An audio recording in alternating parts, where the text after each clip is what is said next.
A U.S. lawyer who sued the Catholic Church over pedophilia among its clergy is now giving up his fight. Bill McMurray says it's impossible to win cases against the Vatican.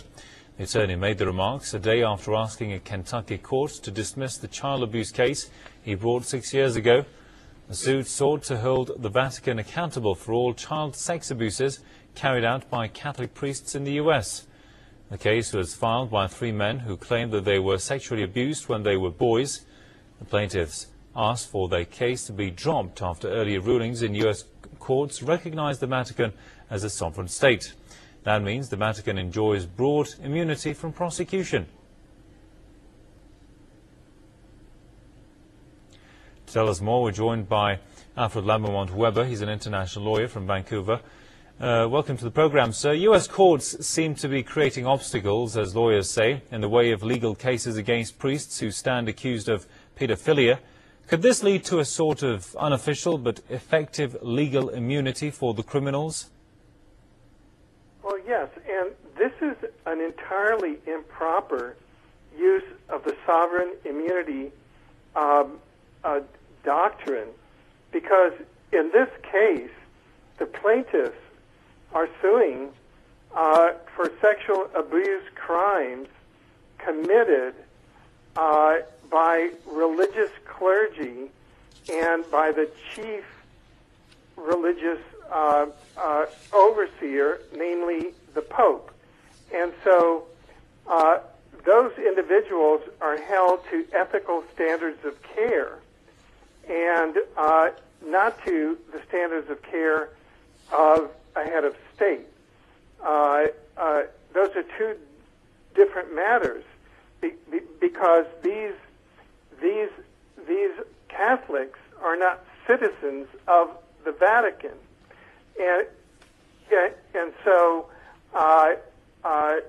what the Vatican and the priests are holding themselves out as are out as ethical, moral, and religious counselors, and so that they have engaged in gross and criminal abuse of trust. And that is the correct legal doctrine, and that is the legal doctrine on which the plaintiffs initially proceeded forward, quite rightly, because there is no other church on the planet that would say, well, I claim that I'm a sovereign state. And so I think it's because 2,000 years ago, actually around 300 A.D., the Roman Empire chose to morph into the Catholic Church when the Roman Emperor actually functionally became the Pope.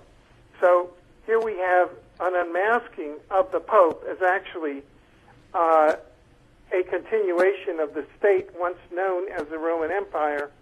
And that's why the Church, the Vatican, namely the Roman Empire, is in such league with modern-day fascists as the City of London, Zionist bankers, and the New World Order war criminals such as George W. Bush and company. Well, what has gone wrong? Why should the U.S. judicial system be charged with protecting pedophile priests? Well, because the U.S. government is in deep alliance with the City of London banking. In effect, it still functionally is a colony of the Throne of London and the City of London. And that and London and the Vatican State, which is a continuation of the Roman Empire of the year 300 A.D., is functionally continuing as a state of the Vatican. So that's the geopolitics of it. And so now, in order to protect themselves against civil liability of the priesthood, which is one of their side businesses, they have invoked sovereign immunity. But if they were a church, they could not do that.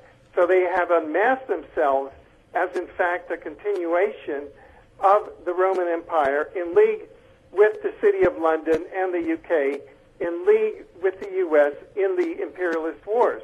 And that's why you have a continuity of political interest between the United States and its Supreme Court, which illegally installed George W. Bush as president